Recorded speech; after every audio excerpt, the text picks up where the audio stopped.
and welcome back. I am here with my wonderful friend Tracy. I am here with my valiant friend Amber. And we are the Road to Tarvalin today, jumping right back into House of the Dragon. Okay. Oh my god. Where do I even start with this? Tracy, this episode. I can think of so many words to sum this up. Okay, I want Brutal. that. Okay. Mm-hmm. Twists. Mm-hmm. Tyranny. Mm-hmm. The main word for me really is Machiavellian. It keeps hitting me how very Machiavellian this entire series has been so far, and I have been loving it. George R.R. Martin is a big fan of Machiavelli, and you can see it in his work. Even like at the very end when Damon is like, it's all cool that you don't want to be a tyrant, but they have to fear you. They have to fear you. Like, that's the thing that it comes down to. And I'm like, oh man, within your family, within your kingdom, fear. So this starts with the funeral, right? Yeah, on Driftmark. That was really beautiful.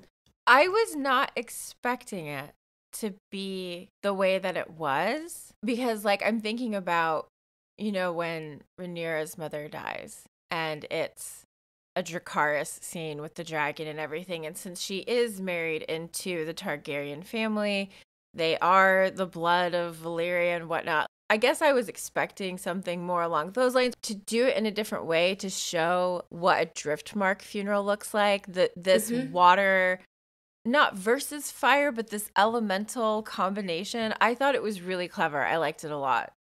Yeah, they even bring that up in the end where Rhaenyra is talking to Daemon and she's saying, you know, maybe water is the easier way. But we're made of fire. Yeah, and it is, like you said, this elemental almost energy, because especially putting Rhaenyra and Daemon together in that scene, they are both personality-wise much more fiery people. Even though they can both show some restraint, I feel like, when necessary. Rhaenyra has a good poker face. But I agree with that. They're both passionate, fiery people. But this whole burial, this whole funeral is just so incredibly awkward. Yes.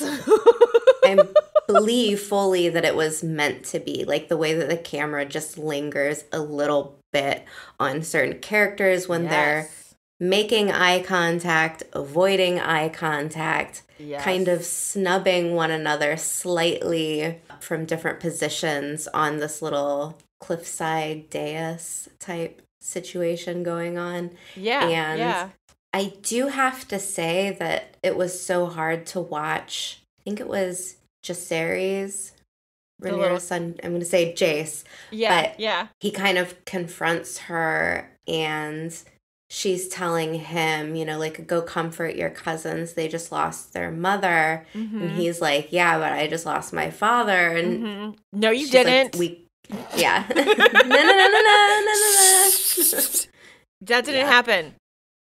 And I just thought that was such a sweet moment between the little girls from Daemon and Laena. Like, I don't remember which girl it was, but she grabs his hand, and I felt like there was that moment of mutual comfort between these little children, and like, so heartfelt, so heartwarming.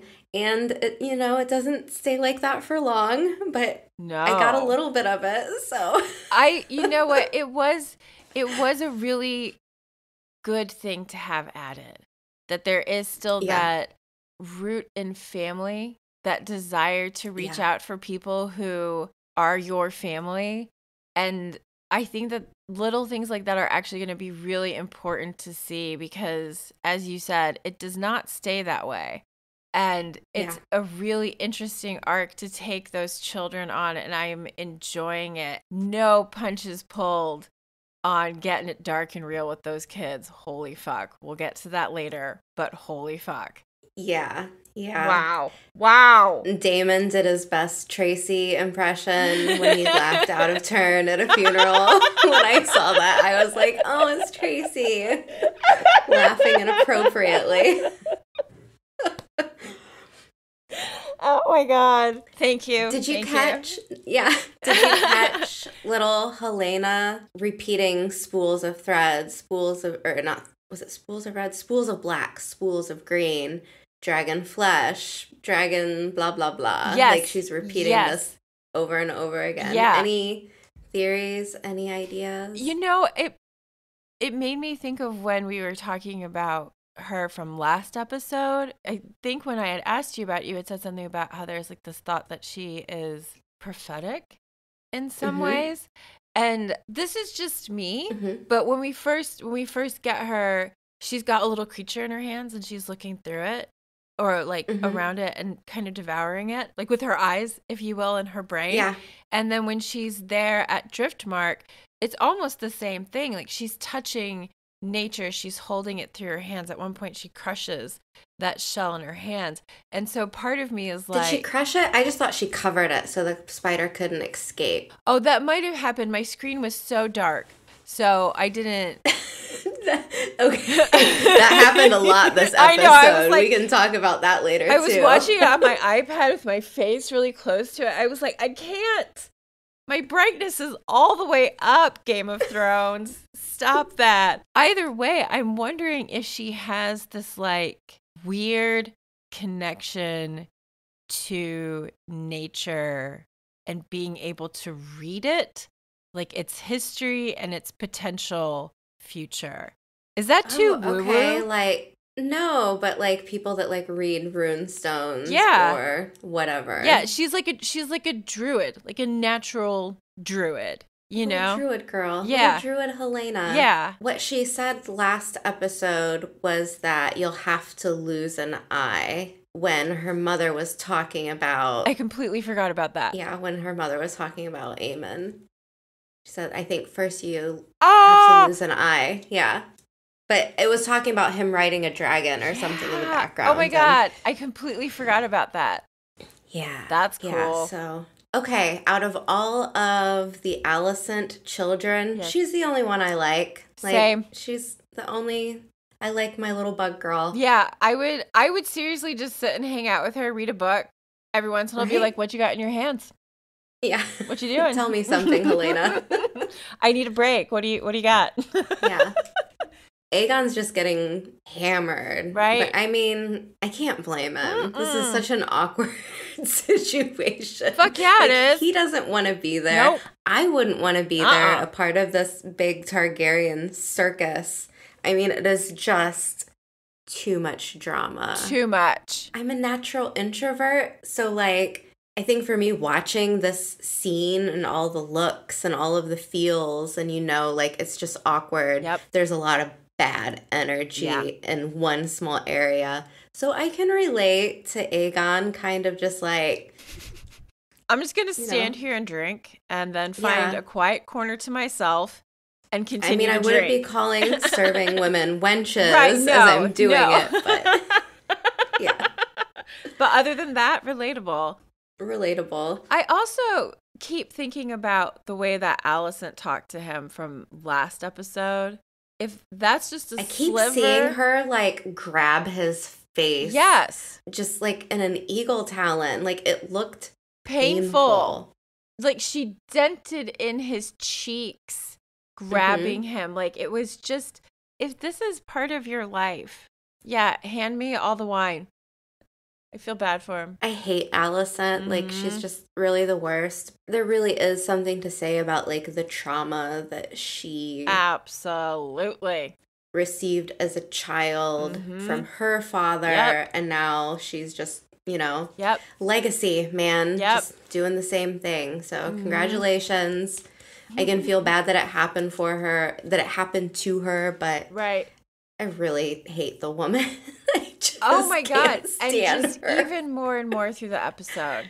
I was like, you just no redeeming qualities at the moment. Just none. I mean, I don't have children, but the way that she parents is just thrusting them into this dance with death. Yeah. Really. And congrats. Good job. Yeah, that's a really good way of putting it. Yeah. She's not protecting them. And I think the worst thing about that is some part of her thinks that she is. I really think, like, because I'll probably forget to say this later, that moment of how heavy is that cloak of righteousness you've been living under when Rhaenyra says that to her. And I'm like, exactly. And you weigh down your whole family with that. You go after your children with that. You think that you are right in everything you're doing, but you are traumatizing the people around you. I have to believe when people do that there's some part of them that's like, this just doesn't seem quite right. But she's so in it, like, I am right. So righteous. And the writing, everything that they've been doing is really pushing that narrative. I mean, I've been looking online a little bit, like on social media even, like there are people who are like 100% like Team Rhaenyra, 100% Team Alicent. And I'm like, no, you're missing the point. They are both terrible people. Do not take sides. Be an indeterminate, guys. I'm on Team Dragon, I guess. There you go. I don't care. Eat them all. No, I will say who's so far the most sympathetic is the Velaryons. I agree. That's where my heart lies at the moment. They are the family I like. They're the only ones. There actually feels as though there is true family there in a sense that isn't among the other families. There's loyalty between the siblings that we don't see.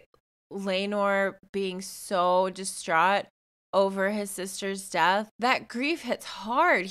They had just been talking about in that last episode how much they missed each other, how much they wanted to see each other, and then Lena gets roasted by our dragon.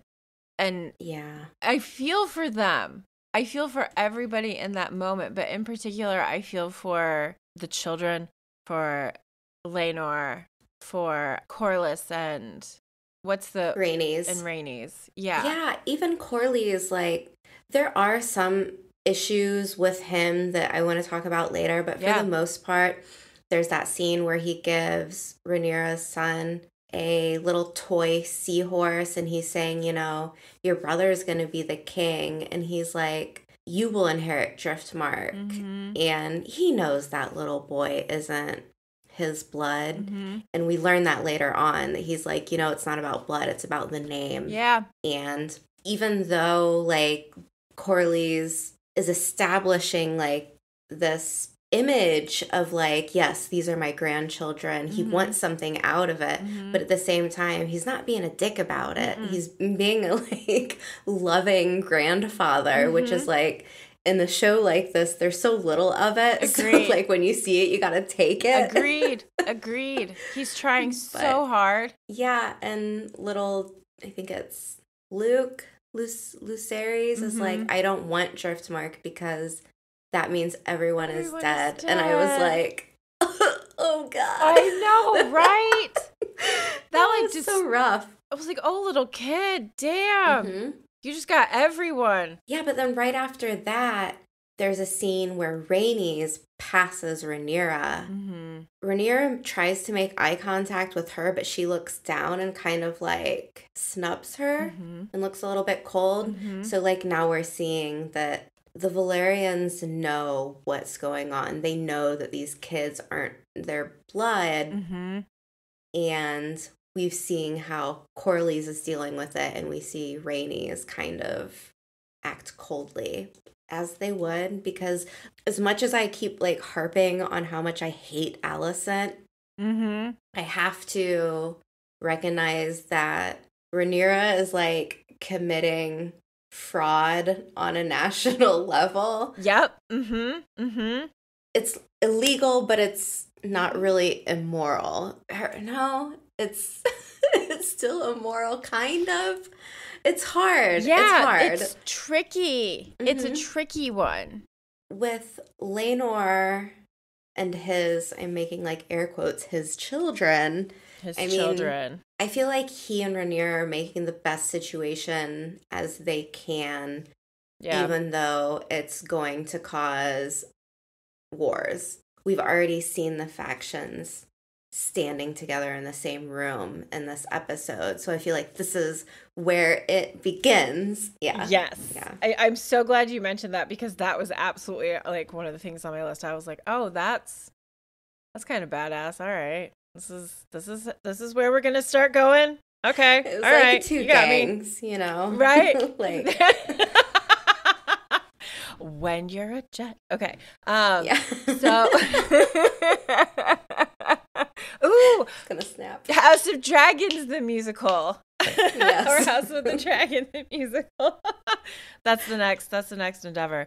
I'm trying to think, were there any other parts about the funeral scene that like stood out to you? Viserys asking Daemon to come back to King's Landing. Ooh, and then yeah. right after that happens, there's this small altercation between Daemon and Otto, where Daemon's like, yeah, no matter how fat a leech grows, it always wants for another meal. And Daemon is just on to Otto. I feel so awkward in my allegiances, because in one side I'm like, yeah, right. Tell him, Daemon, like, right. Fuck Otto, such a piece of shit, fuck that guy. But then I'm like, yeah, but Daemon like bashed his wife's head in with a rock, so I'm like, god damn it. And he groomed right. his knee, so I'm like, fuck all these right. people, terrible, awful. That is 100% how I feel. But at the same time, like, I'm just like, why? Yeah. Why? And then, oh, the shade. I gotta like put my fan. When Viserys walks by Alicent and he's like, I'm going to bed, Aemma. And he called her his first wife's name. I was like, snap. Like, you know what? I caught that it wasn't her name. I don't know why I didn't like catch it, that it was his first wife's name. Yeah. That's, oh man. Hilarious. I thought it was so funny. That might be like my prejudice against Alicent, though, where I'm like, he still doesn't like you as much as he liked his first wife. That's even 10 years later that he's done that. Wow. Poor Alicent, though. What a poor traumatized child. Just circle of trauma. Abuse and manipulation. The way that her father used her, and the grief of her mother, and then using that to ingratiate her with Viserys. And I'm like, she's a child. She's a child. You should not be putting no, what is wrong with you? I was just thinking about like that scene where, you know, she's having sex with Viserys. And they really play it up to the way that the camera looks. It looks like a corpse. Like Viserys looks like the crypt keeper, and she just looks like this like dead weight. Like, yeah, this is killing her. I would rather be anywhere but where I am right now. And the way that she's called in that scene, where it's like, the king wants you, and she's like, but it's late and I'm tired, and that doesn't matter. That doesn't matter. What she wants doesn't matter.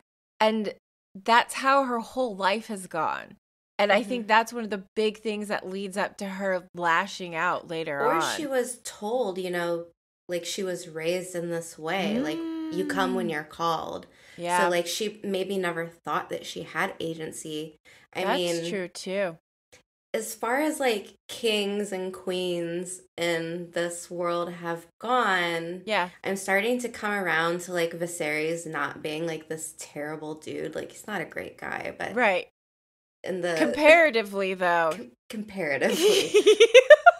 But I want to believe that if Alicent was just like, no, it's late, not tonight, it'd be like, okay. Cool, but yeah. We don't know. Like, we don't know how she was raised, what she believes she has to do. Right. There are characters that people love to hate, like Fael from The Wheel of Time. For some reason, like, I'm kind of lumping her with Alicent right now, because she was raised in this way that she's to behave in a certain manner. and that's all Mm-hmm. she knows. She doesn't know any better. She's Mm-hmm. a child. And Mm-hmm. I think the Mm-hmm. only thing that's setting these two characters apart is that in Fail's case, like, she grows out of it and realizes, I Yep. think it's a big world out there and people Mm-hmm. are different. Whereas Yeah. Alicent, she never grew up. It almost seems like she's still this child, this hurt, abused little girl, and now she's just Mm-hmm. inflicting that on her own children and Mm-hmm. becoming what she hates. And it's just, Mm-hmm. it's disgusting. I can't Mm-hmm. stand it. I can't stand Yeah. her. It's so hard. So hard. I feel for you. I love that you point that out, that it is potentially an expected behavior, that she's just following the steps of what she's supposed to do. Like that is a real world parallel. So it's absolutely believable that, this is your position. You are a woman. Very first episode of the season, Aemma is telling Rhaenyra, like, you'll be on this birthing bed soon. This Mm-hmm. is what you are expected to do. You must produce an heir. Alicent has definitely been given the same speech by someone at some point in her life. So yeah, like, why would she think that she could walk away from doing something like that when everyone has told her that's what she Right. has to do? Yeah, that's a Right. really good point. Yeah. So it's just, you feel bad for almost everyone in this show. Absolutely. Everyone is fucked up and fucked over. Yeah. That's kind of what it feels like. So if we move forward, we have Damon kind of like spouting off to Otto. Viserys leaves, calls Alicent Emma, and then Aegon is completely wasted in the corner, and his grandfather Otto comes by and pretty much assaults him, like throws him Right, around a yeah. little bit. I'm just like, What a great guy. family. Love Yeah. it. Love to see Yeah. it. Then we cut to Corley's and Rainey's, and Oof. we talked about it a little bit already, but Rainey's blames Damon, and Corley's responds with this rant about how Rainey's, his wife, should have been queen, and she's like, you're ambitious, and she's saying, like, I gave it up, and Yep. I did this because of what it meant for my family. Mm-hmm. And even at the cost of their children, Corley's didn't do the same. He still wants ambition and power. So again, we kind of have this traditional, like, masculine, powerful, strong legacy with Corley's and Rainey's kind of wanting to keep her family safe instead of climbing the ladder of power. Yeah. I think it almost comes down to that moment where they are having that discussion around names and blood. And I think in this case, Rainey's is about blood. She's about blood family. And Corley's is about preserving the name and the legacy. It's about the name. It's not about blood. Like Laenor's children, quote unquote, Laenor's children, are the heirs to the Iron Throne.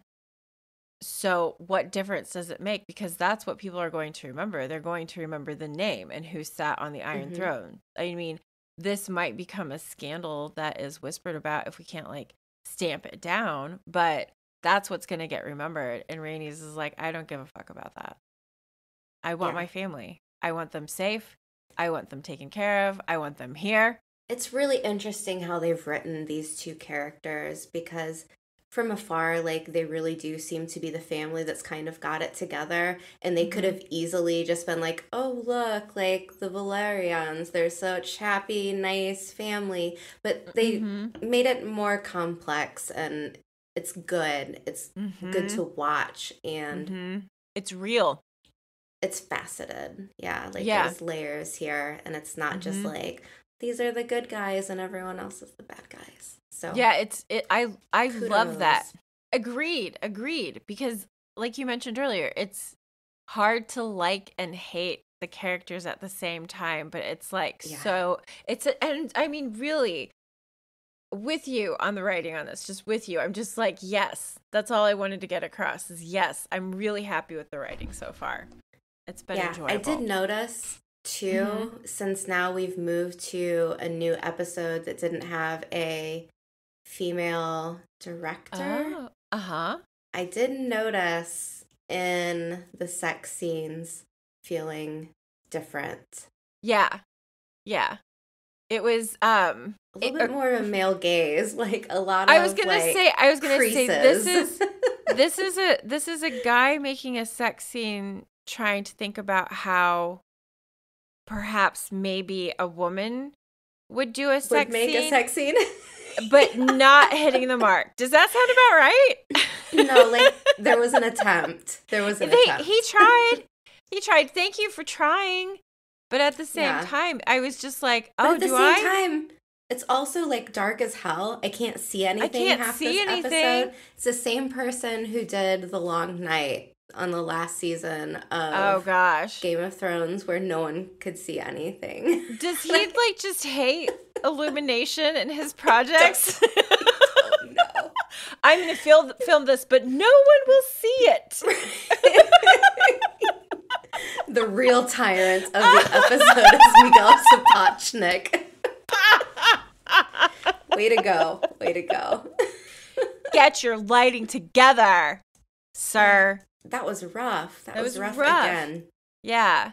You know what? As much as it was not really a scene that I felt needed to be quite the length that it was or as involved as it was, I still would have been okay with the lighting being improved so I could see what was happening rather than just kind of guessing at it. Yeah, and then we have little Eamon on how to steal and train a dragon.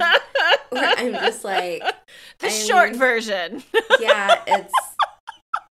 I don't have my own dragon. I will steal the largest one. Yeah. This kid. And like, again, here we are in another situation where I'm like, yeah, cool. You get on that dragon. You've been treated like shit by your cousins and your brother and everybody who has a dragon except you. Right. And the other part of me is like, what? That is not your dragon to take. That is not your dragon. You get back, Eamon. Wrong. See, again, like that, he was the one child of Alicent and Viserys that I kind of liked. Right. Because I felt bad for him. Right. His cousin, uncles, whatever. His nephews, whatever. They gave him a pig. A flying pig. I felt bad for the guy. Like, same. Sorry, little bud. Yeah. And now it's like, oh, okay, you're just a terrible person too. Cool. So I was honestly hoping that they would take a chance at allowing this taunting and bullying by his family members to turn him into a compassionate person as opposed to a royal dick. I know, right? I love your laugh to that. I was so focused on when he's riding the dragon, since I couldn't see anything, I was just listening. And I was like, oh, I really like the sound effects for Vhagar. It's very Godzilla-like. Kind of like croaking and... The whole scene, whoosh. The wind noises. Well, just like when the dragon like opens its mouth and I mean you can't really see it much else, but just like the fire from within and the sound effects. Those were good. Amber, I really want to know how you feel about the lighting on this episode. I'm not trying to be contrarian. I liked the sound effects. I love it. I know, but I love it. So Eamon bonds and rides Vhagar, and then we have this whole confrontation in this little crypt area. Right, where it has to be him like coming out from wherever they have like the dragon stashed or something, and they're like, it's like what 4-1 in this situation, I think. Yeah, here's the breakdown. So Eamon throws one of Laena's daughters on the ground and punches her in the eye. Right. And then he threatens to feed her to his new dragon. Mm-hmm. And then Rhaenyra's boys jump in and it's a brawl. Yeah. And he's screaming like, "You'll die screaming in flames, just like your father did, you bastards." And I'm like, oh man, someone come get this kid. Right. And then at this point he picks up a rock and I'm like, oh God. Is that the moment where he's like holding Luke, like by the neck, like he's choking him, and then he grabs the rock, and I was like, oh my God, this is the first child to die. We had talked about, I think we talked about it a little bit last week, that like which one of the children are going to survive. Yes. And so I was like, all right, is this, is he going to get choked out, or is he going to get his head bashed in? Yeah. Is one of them going to get like pushed so hard up against a wall that like their head breaks and they die? Like I was just like, which one is dead at the end of this? Surprisingly enough, none of them. You only lost an eye. Just an eye. Inside the episode, it was really funny because the person that was talking about it was like, it's all fun and games until someone loses an eye. And I was like, okay, that was funny. All these kids are in mourning, basically. Like, Harwin Strong just died, got murdered, and Lena's daughters lost their mother. So, like, trauma. And then little Aemon kind of walks over and he, like, makes the sad face. And I'm like, oh, look at you being the good kid. Right. Like, good for you. And then what? Like, he gets a dragon and all of a sudden he's screaming bastard and wanting to hit people with rocks. I was like, that's a pretty... And roast them. Yeah, I mean, it was kind of a quick change. I agree. I don't know if I would have made it like that... drastic. Yeah, because it felt a little off to me. I don't know. I agree with you. And I think they do say something about like the inside of the episode is like getting that dragon is his switch being flipped. All of the bullshit that he's been through, he like comes back almost completely different. Like, I'm the powerful one now. I have the largest dragon in the world. You guys have all been dicks to me. Suck it. Like he just came home with a tattoo and a motorcycle. Take that, mom and dad. Yeah. So he's like all cocky bullshit, and these grieving children come in and they're like, that's my mother's dragon. And he's like, well, you should have claimed her then. I'm like, you dick, she's mourning. She's mourning. You don't go in and steal someone's dragon. Who was doing the security at this party? Honestly. Well, that does get asked later. Like, Viserys is like, where was everybody? Yeah, because at the beginning of the episode, one of the guards is like, okay, I'm out of here.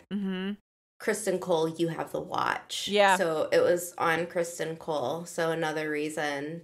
Like, why everything just fell apart. Yeah, how does he still have a job, honestly? Like, this is one of those big glaring, like, question marks with the writing where it's like, this guy shouldn't be working here anymore. You know, there were a couple points in here where your observation of treason and, like, what is treason, what is the punishment for treason, like, that shows up so much in this episode, too, where I was like, oh my gosh, and still Kristen Cole, you're just like... hanging out. Personal guard to the queen. Like, she tells you to go grab one of the heirs to the throne, and okay, that's too far ahead. I'll jump back. I'm sorry. Well, no, it's fine. So much momentum. There. Let's go there because the parents are all convening at this point, and yeah, because we have like the end of that fight is Aemond losing his eye. And screaming, and someone, an adult figure finally coming in and pulling all of the children apart, and now we have them all dumped in this chaos of what just happened. Yes! That scene was really well filmed. It starts out, and I'm just thinking, like, wow, Kristen Cole, like, good job once again. Like, you're the worst. Congratulations! And then, yeah. And then Alicent comes in and smacks Aegon and was like, why weren't you taking care of your brothers? Where were you? I'm like, oh, excellent parenting 101. Cool. Mother of the year. Mother of the year. Accusations are flying and insults of, these kids being bastards. And as it's said, Aemon smiles like this little chit. And Viserys is like, yo, I want to know where they heard this slander from Alicent. Like, she's been whispering it the past how many episodes? Like, this comes from her. And we know it. Everyone in the room knows it. But no one says it. Until Aegon says it. He doesn't say her name, though. Like, that's true. Aemon says he heard it from Aegon. And Aegon, being the eldest, is probably a little bit more slick, not to, like, name his mother. Right, yeah. So he's just like, everyone knows it. Yeah. Alicent wants an eye for an eye, and she's like, Kristen Cole, bring me an eyeball, And he's like, you got it. How is this possible? This is just one of the things with the writing where I'm kind of like, no. Viserys would literally have to be like Weekend at Bernie's, and Alicent, the real power. Or Viserys just has no control. Like, is it maybe that nobody knows where the power lies, so they don't know who to answer to? I mean, if that were the case, I would want to amp that up and make it shown. And because as I see it, it almost just comes off of sloppy writing. You saying that makes me remember the part where, like, Viserys is like, no one make a move, when Alicent's having her, like, go grab me that kid and get me his eye. And she's like, I, the queen, command you. Like, Viserys says no, and she's like, no, I say yes. I'm the queen. You go fucking do it, Kristen Cole. You go do it. And so we have this, like, her attempting Where does the power lie? Yeah, like, she is attempting to grab at power that she has not outwardly done before. Like, all of Alicent's maneuvering at this point has been, like, kind of in the shadows. Whispering. Yes. Yeah. She's very Machiavellian in a way, if you will. Like, just kind of sitting back and spinning a web and trying to get people to, like, be in a place where she can use them as she needs to and always have them kind of off balance. That moment where it becomes her drawing the knife and going after Rhaenyra. I was speechless. I was gagged. So good. That was good. That was even filmed really well. And Rhaenyra really she knew the words to say to bait Alicent into doing something drastic. Yeah, that people will be able to look unfavorably upon. I loved when she was like, now they see you for who you really are. And I was like, oh, man. Yeah. She got her. She got her good. Okay, here's the thing. I don't have children, but I have, like, nieces and nephews. And if someone I loved came home with their face cut open like that, there is nothing you could say or do to me that would not make me be out for blood. you know? Like, whose window is getting a brick thrown through it tonight? I would probably make that person's life a living hell until I felt like there was justice or retribution or whatever. So I can totally see Alicent, like, just being completely unhinged in this moment. And Rhaenyra totally took advantage of it. And she did. Boy, it worked. It worked. But the only reason I don't feel that way is because I saw how much of a shit Daemon was. So I'm like, conflicted feelings all around the board. Agreed. And the outcome of it being, like, Aemon just finally, outcome first, being that division, like we had talked earlier, where they all, like, kind of stand on their side. I again, oh my gosh, that conflicting of opinion of liking and hating. When Daemon is standing next to Rhaenyra, because of course Laenor is not there. Yes.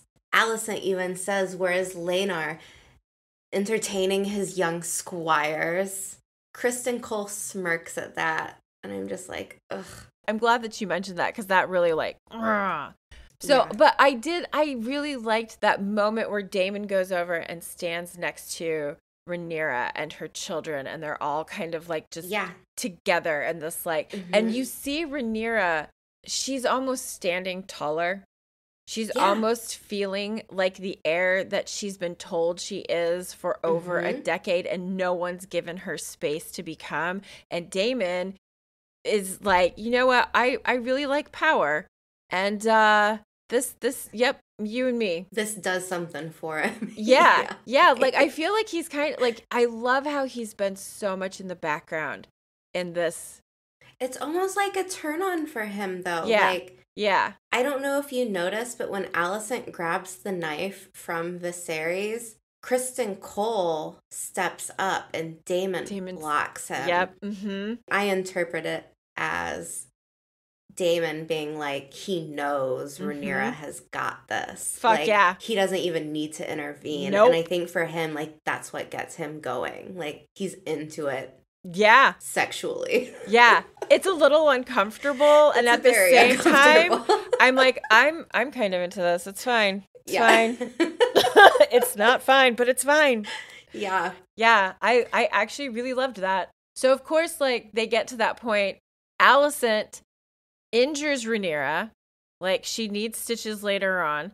And again, we've had this is a treasonous moment. Now the heir to the throne, the direct heir to the throne, has had her blood drawn, which is also a treasonous act. Right. And it's just like, okay, well, we're breaking up the party now. Everyone go to bed. Yeah. It's fine. We're fine. And Aemon's like, you know what, guys? Don't worry about my eyeball being gone. I have a dragon. Totally worth it. Yeah. We move to Alicent meeting with her father, and it was just, again, like this reminder of how awful Otto is. Smarmy. When he's like, I didn't know you were in it to win it until tonight. And now I'm going to give you all this shitty advice to make you even more of a shitty human being. Right. Let's go, Alicent. Oh, no, that sums it up perfectly. Thanks. That's how I felt. I was like, oh God. Oh God. Here we go. Even worse. That boat ride back to King's Landing, like, what a shit show. We've got Alicent and Larys scheming, and pretty much she's like, these are dangerous times. And he's like, I'll wait for your call. And then we have Daemon and Rhaenyra pretty much like confessing their feelings in this moment and planning what I thought the murder of Laenor. Mm-hmm. And I was so upset as this was going down. The way that they do it was clever because they kind of switch from them having this conversation, and then as they're talking, they show Daemon pretty much like killing some man in a was that just hallway. Some random person? That was the body they used, I think, to throw in the fire. Thank you. Because I was like, who is that person? Because, you know, I couldn't see it. See it. Yeah. We can't see anything. Oh, Amen. I feel your pain. Okay, sorry. Go ahead.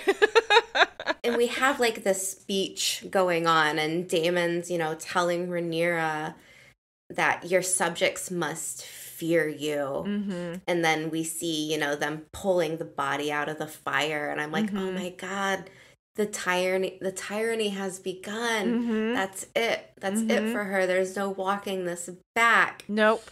And then we get the bait and switch, and Laenor's okay, and they use a different body. He's even off with this dude. He's off with Sir Carl. Yeah, they're off running away together. Oh, yeah. They're, like, going to Ibiza, like, living their best life, rowing that boat fast. They're out of there. I love the ocean, but let's find one that's, you know, white sands and, right. you know, little drinks with umbrellas. That's what they want. That's all that Laenor wants. He doesn't want to be married. He doesn't want his titles anymore. I mean, really, how could this have ended any better for him? I mean, unless his sister hadn't died. That probably would have been pretty cool too. But he kind of, and I'm really curious to see where this is going to go, because he's getting pretty much everything he wants. And the moment someone gets everything they want in this series, something happens, something changes, something rises up, and you're like, oh, something's gonna go down. What's gonna go down with Laenor? Or will he just lay low? Is this the end of Laenor's story? I have thoughts. Ooh, but please. Right before that, I just want to say that I really appreciated how, like, during this whole bait and switch, they're saying the world is going to see Daemon and Rhaenyra as complicit in this murder.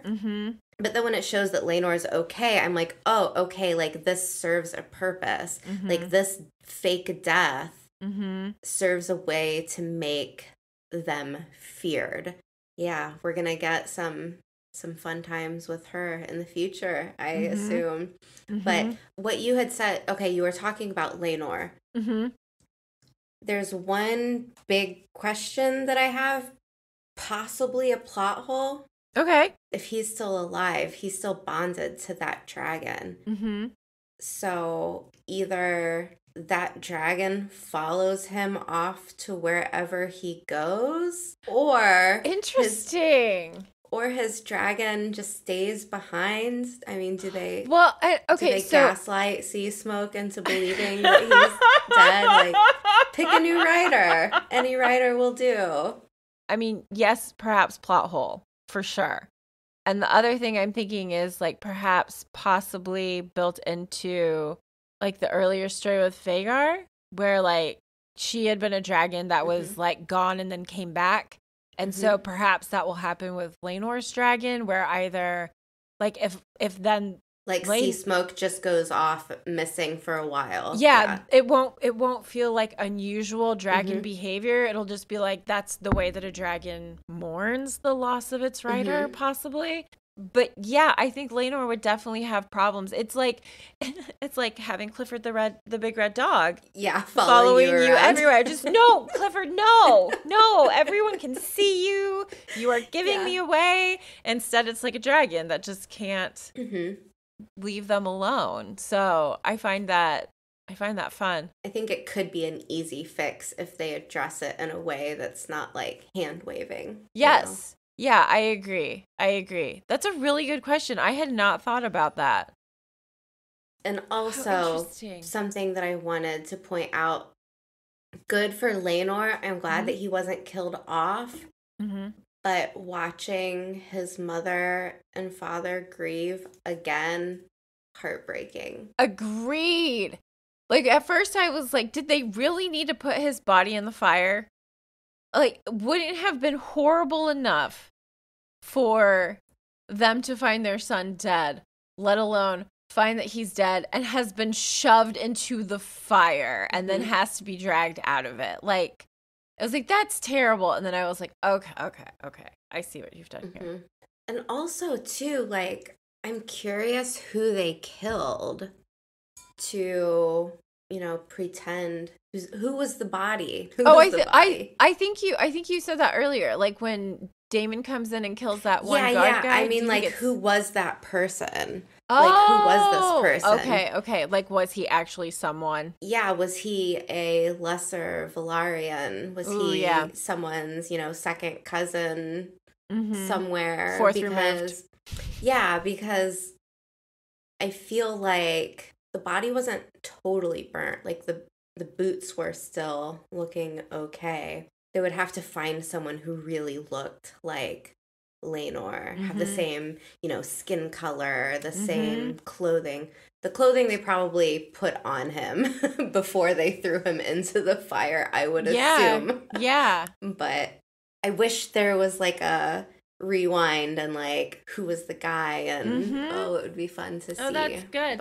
Because I was thinking, like, when Laenor takes his hood off and his hair's all been shaved off. I was like, okay, so they've potentially, like, added that to this ruse in like the fire and stuff. So like if there's like at least like some white hair left, it like helps to distinguish the body as his. Like some singed white hair in the fire. Yeah. Yeah. We should read Dunk and Egg together. What's that? The Hedge Knight novellas. Same place in Westeros, different time.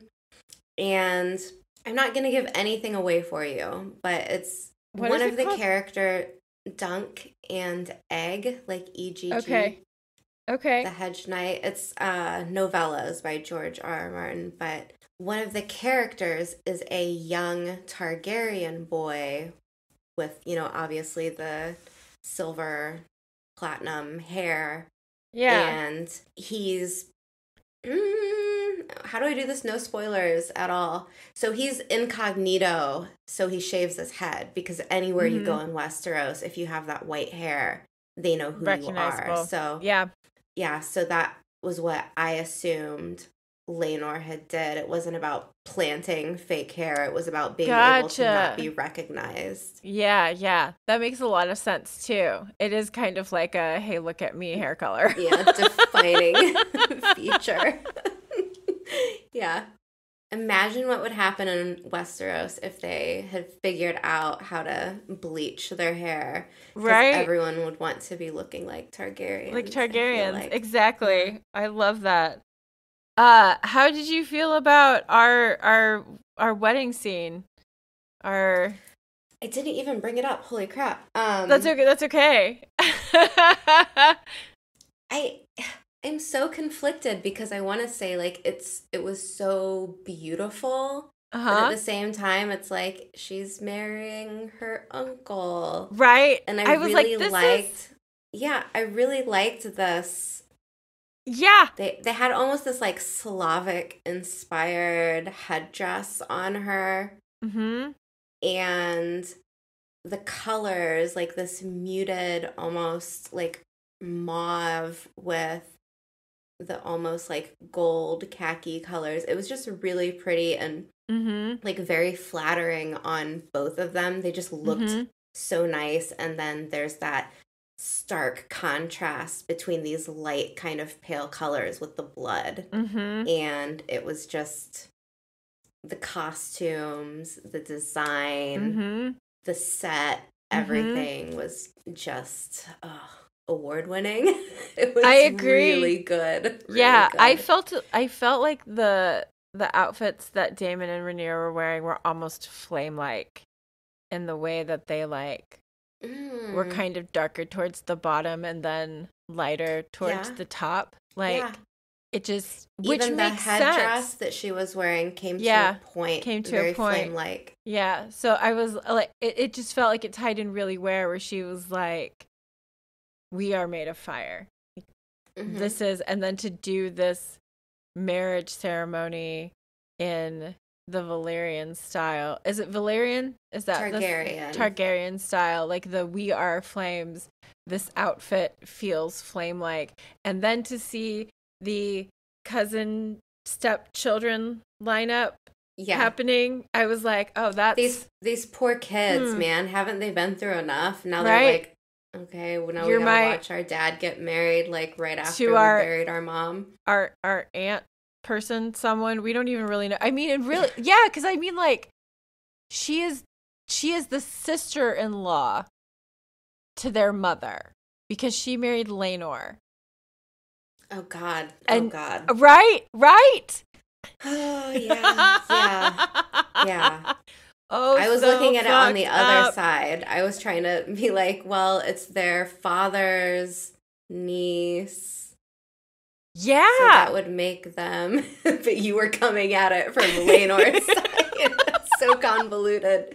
Right? So I mean, complex. if we needed the story to be any more complicated, we got it at the end of this. Yeah. Wrap us up. Wrap it up. Okay. Thanks for listening. Thank you. And subscribe to our YouTube channel. Find us over there. If you're watching on YouTube, find our podcast. We have way more episodes over there. Lots and lots.